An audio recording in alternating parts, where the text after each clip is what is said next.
नमस्कार। आज हम बिहार के शेखपुरा जिले की एक बहुत ही अनोखी जगह की कहानी में उतर रहे हैं। समिस गांव का विष्णु मंदिर, जिसे अब सब विष्णु धाम कहते हैं। जी नमस्कार।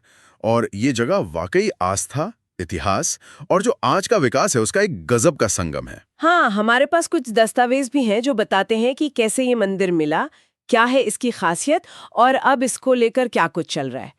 मतलब सिर्फ फैक्ट्स नहीं, एक पूरी कहानी है इसमें। बिल्कुल। तो आज हमारी ये जो पड़ताल है, इसका मिशन है इस छिपे हुए खजाने की कहानी को परत दर परत खोलना। कैसे गांव के तालाब का एक पत्थर, जिसे लोग सिलबाबा कहते थे, अपना ग्राम देवता मानकर पूछते थे। हाँ बिल्कुल, वो असल में भगवान विष्णु की बहुत पुरानी भव्य मूर्ति निकला और अब वो एक बड़ा तीर्थ स्थल बन रहा है। सरकार की भी नजर है उस पर। चलिए शुरू करते हैं दिलचस्प सफर। यकीनन ये कहानी असाधारण है। इसमें देखिए, स्थानीय लोगों का विश्वास है, फिर अचानक से एक बड़ी पुरातात्विक खोज हो जाती है, और फिर आज के जमाने की विकास योजनाएं, सब कुछ एक साथ। अक्सर इतिहास ऐसी सामने आता है, मतलब अनपेक्षित ढंग से। हम देखेंगे कि कैसे वो सिलबाबा की प्रति जो श्रद्धा थी ना, उसने अनजाने में ही एक ऐतिहासिक चीज को बचा लिया। सही बात है। और फिर 1992 की वो खोज, उसने सब बदल दिया। और अब ये जो बिहार सरकार का प्लान है इसे मिनी तिरुपति बनाने का, वो तो इस कहानी में एक नया ही मोड़ है। मिनी तिरुपति, ये तो बड़ी बात है। हाँ, ये आस्था, इतिहास और भविष्य की उम्मीदें, सबका एक जीता जागता उदाहरण है, समझिए। बिल्कुल सही कहा। तो चलिए थोड़ा पीछे चलते। हाँ। जुलाई 1992, दस्तावेजों में तो तारीख भी दी है, आषाढ़ शुक्ल पंचमी, रविवार का दिन था। अच्छा, बिल्कुल सटीक जानकारी। हाँ, समस गांव के लोग अपने ही गांव के एक पुराने तालाब की खुदाई कर रहे थे। पता नहीं, शायद बारिश से पहले गहरा कर रहे होंगे या कोई और कारण रहा होगा। जी, आमतौर पे ऐसा होता है गांव में। और उस तालाब के ठीक बीच में एक बड़ा सा काला पत्थर था। पर वो कोई ऐसा वैसा पत्थर नहीं था। पीढ़ियों से गांव वाले उसे सिलबाबा, अपने ग्राम देवता मानकर पूजते आ रहे थे। आस्था का केंद्र था वो। हाँ, उनकी आस्था का केंद्र। भले ही उन्हें नहीं पता था कि उस पत्थर के नीचे छुपा क्या है। और शायद इसी वजह से, इसी पूजा भाव ने उसे इतने साल सुरक्षित भी रखा होगा। ये भी एक पहलू है, बिल्कुल। लेकिन उस दिन जब खुदाई थोड़ी और गहरी हुई, तो जो सामने आया उसने सबके होश उड़ा दिए।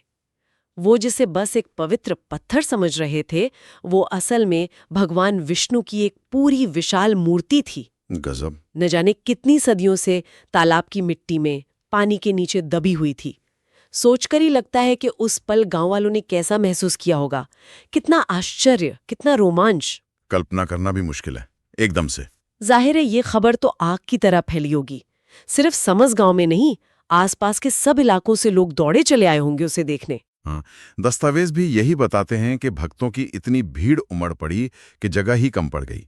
लोगों का उत्साह ऐसा था कि कहते हैं वहां 3 महीने तक लगातार मेले जैसा माहौल रहा। 3 महीने तक? एक दिन की खुदाई ने मतलब उस जगह का पूरा नक्शा ही बदल दिया। बिल्कुल। और ये मूर्ति सिर्फ अपनी खोज की कहानी से ही महत्वपूर्ण नहीं है, ये अपने आप में बहुत खास है। जैसा आपने बताया, ये काले ग्रेनाइट पत्थर की है, जो उस जमाने में काफी इस्तेमाल होता था मूर्तियों के लिए। और साइज देखिए, करीब 7.5 फीट ऊंची और 3.5 फीट चौड़ी। इतनी बड़ी अखंड मूर्ति मिलना ही अपने आप में बड़ी बात है। 7.5 फीट, वाकई में बहुत प्रभावशाली। अब बात आती है इसकी उम्र की।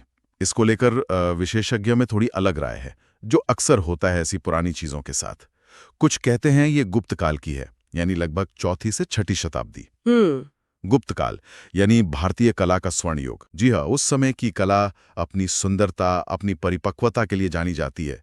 तो अगर ये तब की है तो ये और भी खास हो जाती है। और दूसरी राय क्या है? दूसरी राय ये है कि ये शायद थोड़ी बाद की है, पाल वंश के समय की, यानी लगभग 8वीं से 12वीं शताब्दी।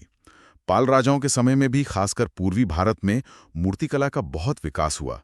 उनकी अपनी एक अलग शैली थी। तो मतलब गुप्त हो या पाल, दोनों ही सूरतों में ये मूर्ति कम से कम 800 से 1500 साल पुरानी तो है ही। बिल्कुल, और यही बात इसे ऐतिहासिक नजरिए से बहुत ज्यादा कीमती बना देती है। ये तो वाकई कमाल है। अच्छा, ये बताइए कि मूर्ति दिखती कैसी है? विष्णु भगवान का कौन सा रूप है ये? ये भगवान विष्णु की स्थानक मुद्रा है, मतलब खड़ी हुई मुद्रा। 4 हाथ हैं, जैसा कि हम विष्णु जी के स्वरूप में अक्सर देखते हैं। हाँ, 4 भुजाधारी। जी, और हाथों में उनके वही पारंपरिक प्रतीक या आयुध हैं। एक में शंख है, दूसरे में चक्र, तीसरे में गदा और चौथे हाथ में पद्म यानी कमल का फूल। ये चारों चीजें सृष्टि के संतुलन का प्रतीक मानी जाती हैं। लेकिन बात यहीं खत्म नहीं होती। मूर्ति के पास थोड़ा नीचे की तरफ दो छोटी आकृतियां भी बनी हुई हैं। अब ये कौन है, ये थोड़ा पक्का नहीं है। हो सकता है ये उनके दिव्य सेवक हों या फिर कोई और महत्वपूर्ण प्रतीक। अच्छा, ये भी एक रहस्य है। हाँ, ये मूर्ति की कहानी में एक और परत जोड़ता है। और शायद सबसे रोमांचक चीज, इस मूर्ति पर एक शिलालेख भी मिला है, पत्थर पर खुदा हुआ लेख। शिलालेख? वाह! किस भाषा या लिपि में? ये प्राचीन देवनागरी लिपि में है। मतलब आज की हिंदी जिससे निकली है उसी का पुराना रूप समझिए। और इस शिलालेख से एक नाम मिलता है, सीतदेव। सीतदेव? ये कौन हो सकते हैं? क्या मतलब है इसका? माना जाता है कि सीतदेव इस अद्भुत मूर्ति को बनाने वाले कलाकार मतलब मूर्तिकार का नाम है। सोचिए जरा, उस जमाने के किसी कलाकार का नाम उसी की बनाई मूर्ति पर लिखा मिलना कितनी बड़ी बात है। ये तो अविश्वसनीय है। हमें उस कलाकार का नाम पता चल गया। जी हाँ, ये हमें उस समय की कला और कलाकारों के बारे में एक झलक देता है। और लिपि की जो शैली है उसे देखकर विशेषज्ञ इसे 9वीं शताब्दी के बाद के उत्तर भारतीय शिलालेखों जैसा मानते हैं। इससे पाल वंश वाली बात को थोड़ा और बल मिलता है। तो ये शिलालेख काल निर्धारण में भी मदद करता है और हमें उस गुमनाम कलाकार से भी जोड़ता है। अद्भुत। बिल्कुल, ये सिर्फ पत्थर नहीं, इतिहास का बोलता हुआ पन्ना है। तो जब ये मूर्ति मिली और इसका इतना महत्व पता चला, तब क्या हुआ? गांव वालों ने, प्रशासन ने क्या कदम उठाए? वापस तालाब में तो नहीं छोड़ सकते थे इसे। नहीं, बिल्कुल नहीं। गांव वालों की आस्था तो पहले से ही थी। अब तो उन्हें भगवान विष्णु के साक्षात दर्शन हो गए थे। दस्तावेज बताते हैं कि फौरन ही गांव वालों ने मिलकर उसी जगह तालाब किनारे एक अस्थायी मंदिर बना दिया। अच्छा, लोगों ने खुद ही पहल की? जी, और विधिवत पूजा पाठ शुरू हो गया। जो सिल बाबा के रूप में पूजे जा रहे थे वो अब अपने असली स्वरूप में विष्णु भगवान के रूप में प्रतिष्ठित हो गए। और प्रशासन, अधिकारियों ने क्या किया? स्थानीय प्रशासन ने भी इसकी अहमियत को समझा। जिला अधिकारियों ने खुद वहां जाकर देखा। इसके बाद ही मूर्ति की सुरक्षा और एक ठीक-ठाक स्थायी मंदिर बनाने की योजना पर काम शुरू हुआ। ये बात साफ हो गई थी कि ये सिर्फ गांव का नहीं बल्कि राज्य स्तर की धरोहर है। और यहीं से शायद वो सरकारी प्रबंधन वाली बात आई होगी। सही पकड़ा आपने। अब ये जगह औपचारिक तौर पर बिहार राज्य धार्मिक न्यास बोर्ड मतलब Bihar state board of religious trusts के तहत आती है। ये एक जरूरी कदम था। हाँ, इससे एक व्यवस्था बन गई होगी। बिल्कुल। अब इसकी देखरेख, मैनेजमेंट और आगे का विकास सब राज्य सरकार की एक आधिकारिक संस्था करती है। ठीक वैसे ही जैसे बिहार के दूसरे बड़े धार्मिक स्थलों का होता है। इससे सुरक्षा भी सुनिश्चित हुई और भविष्य के विकास का रास्ता भी खुला। तो गांव वालों की आस्था ने बचाया, उनकी पहल से पूजा शुरू हुई, फिर सरकारी संरक्षण मिला। कहानी का अगला पड़ाव क्या था? सिर्फ मंदिर बन गया या वहां कुछ गतिविधियां भी शुरू हुईं? अरे, गतिविधियां तो शुरू हुई, और क्या जोर शोर से। मंदिर बनने और न्यास बोर्ड के आने के बाद तो इस जगह का महत्व और बढ़ गया। साल 2007 से यहाँ हर साल एक बड़ा महोत्सव होने लगा। समस विष्णुधाम महोत्सव या देवोत्थान मेला कहते हैं इसे। अच्छा, महोत्सव भी होता है? कब? ये 5 दिन चलता है और आमतौर पर कार्तिक महीने में देवोठनी एकादशी के आसपास होता है। 5 दिन का उत्सव? हाँ, और ये अब इस इलाके का एक बड़ा आयोजन बन गया है। सिर्फ बिहार से ही नहीं, बाहर से भी काफी श्रद्धालु और पर्यटक आते हैं।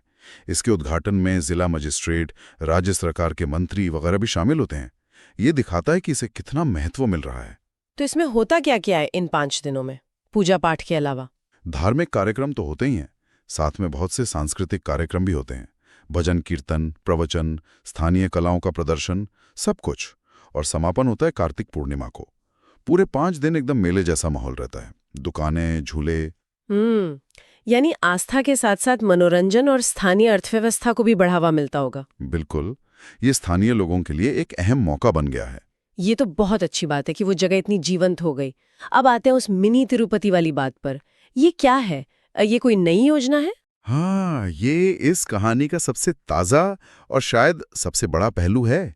बिहार सरकार ने इस जगह की संभावनाओं को पहचाना है। जैसे आंध्र प्रदेश में तिरुपति बालाजी का मंदिर है ना, हाँ, भारत के सबसे बड़े तीर्थ स्थलों में से एक। बिल्कुल। तो सरकार की योजना है कि समस विष्णु धाम को भी कुछ वैसा ही विकसित किया जाए। मतलब उत्तर भारत का एक प्रमुख भव्य विष्णु तीर्थ जहां सारी सुविधाएं हों। इसी को मिनी तिरुपति कहा जा रहा है। मिनी तिरुपति, ये तो बहुत महत्वाकांक्षी योजना लगती है। तो और ये सिर्फ बात नहीं है, इस पर काम शुरू भी हो गया है।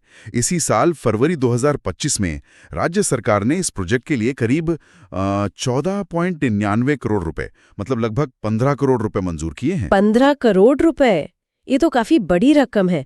तो इससे क्या क्या किया जाएगा? इस पैसे का मुख्य इस्तेमाल होगा वहां आने वाले लोगों के लिए सुविधाएं बढ़ाना, जैसे मंदिर परिसर को और सुंदर बनाना, लोगों के ठहरने के लिए गेस्ट हाउस या धर्मशाला बनाना, आने जाने के रास्ते बेहतर करना, पार्किंग, पीने का पानी, साफ सफाई, इन सब चीजों पर काम होगा। अच्छा, मतलब पूरा इंफ्रास्ट्रक्चर सुधारा जाएगा? जी, ताकि ज्यादा से ज्यादा लोग आ सकें और उन्हें कोई परेशानी ना हो। ये एक बड़ा कदम है जो समस विष्णु धाम को देश के पर्यटन नक्शे पर ला सकता है। तो कुल मिलाकर ये कहानी कहाँ से शुरू हुई और कहाँ पहुंच गई? एक गांव का तालाब, एक पत्थर सिल बाबा, फिर अचानक एक खोज, इतनी पुरानी भव्य मूर्ति, गुप्त या पाल काल की कला, मूर्तिकार सी देव का नाम भी मिला, फिर वहां महोत्सव शुरू हुआ और अब मिनी तिरुपति बनने की तैयारी। वाकई किसी फिल्म की कहानी जैसी है। बिल्कुल।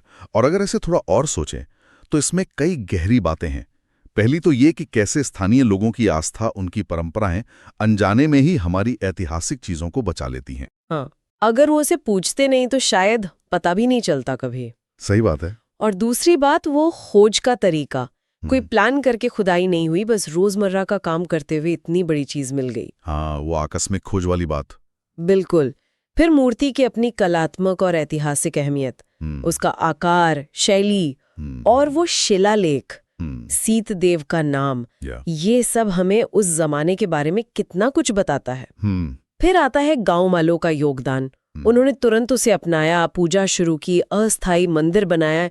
ये दिखाता है कि लोगों का अपनी जड़ों से कितना जुड़ाव होता है। सही। और आखिर में सरकार की भूमिका, इस जगह के महत्व को पहचान कर इसे बड़े पैमाने पर विकसित करने की योजना, जिसके लिए पैसा भी मंजूर हो गया है, करीब 15 करोड़। तो ये कहानी सिर्फ इतिहास या धर्म की नहीं है, ये विकास की भी है। ये दिखाती है कि कैसे हमारा अतीत हमारे भविष्य का आधार बन सकता है।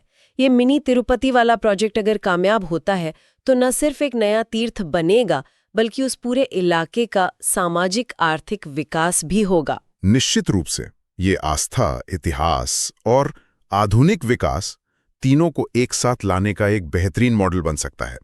ये दिखाता है कि हम अपने अतीत का सम्मान करते हुए भी भविष्य बना सकते हैं। ये सिर्फ एक मंदिर नहीं, ये एक उम्मीद भी है उस इलाके के लिए। एक उम्मीद। और ये सब देखकर एक ख्याल आता है मन में। ये सोचना भी बड़ा दिलचस्प है कि हमारी ये जमीन के नीचे न जाने कितने गांवों में, खेतों में, तालाबों के पास अभी और कितने ऐसे राज दबे होंगे। हाँ, कौन जाने कहाँ क्या छुपा हो। कौन जानता है भविष्य में और कौन सी ऐसी खोजें होंगी जो किसी जगह को, वहां के लोगों को एक नई पहचान देंगी, उनके भविष्य को एक नई राह दिखाएंगी। वाकई ये सोचने वाली बात है कि इतिहास शायद हर पल हमारे पैरों के नीचे ही मौजूद है। और सुनने वालों के लिए भी एक सवाल छोड़ जाते हैं। इस पूरी कहानी में समस गांव के विष्णु धाम की इस यात्रा में आपको सबसे ज्यादा हैरान करने वाली या दिलचस्प बात क्या लगी? क्या वो तालाब से मूर्ति का मिलना था? या फिर मूर्ति का वो विशाल आकार और प्राचीनता, या उस पर मूर्तिकार का नाम मिलना, या फिर वो भविष्य की योजना, उसे मिनी तिरुपति बनाने का सपना? इस पर जरूर सोचिएगा। ये कहानी हमें याद दिलाती है कि कभी-कभी सबसे बड़ी खोजें बहुत अनपेक्षित जगहों से बिल्कुल अनजाने में हो जाती हैं।